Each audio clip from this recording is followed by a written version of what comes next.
እንደዚህ ሆና ግን ሃይማኖተኛ ሆና ኃይለኛ ሆና ድንግል ከሌላት ገሃነም ትግባ የምሬን እኮ ነው የምነግርህ። ለፈጣሪ ያልታመነች ለአንተ ልትታመንልህ መስሏል። ድንግልና ለሴት ልጅ በጣም ትልቅ ክብር ነው እውነት ለመናገርና ብዙ ጊዜ ሴቶች ድንግል ነሽ ወይ ተብለው ሲጠየቁ እንዴ አንተ ራስህ ድንግል ነህ እንዴ ይላሉ። ድንግልና ለሴት ልጅ የተሰጠ ለሴትና ለሴት ልጅ ብቻ የተሰጠ በጣም እጅጉን በጣም ትልቅ ስጦታ ነው።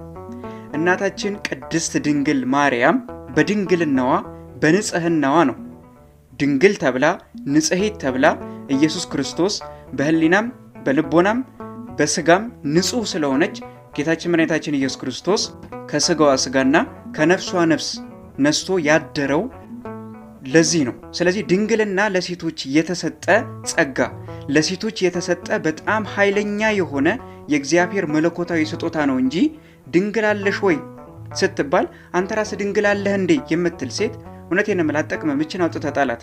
ሲጀመርም በአሁን ሰዓት ድንግል ያልሆኑ ሴቶችን የምታገቡ ወንዶች እውነቴን ነው የምላችሁ እግዚአብሔር ልቦናም ይስጣችሁ አይናችሁንም ያብራላችሁ። ምክንያቱም አሁን ላይ አዲስ አበባ እንደምታዩት ነው ካለፈው ዓመት እንኳን ሲነጻጸር በ54 በመቶ ፍቺ በጣም በዝቷል እየተባለ ነው።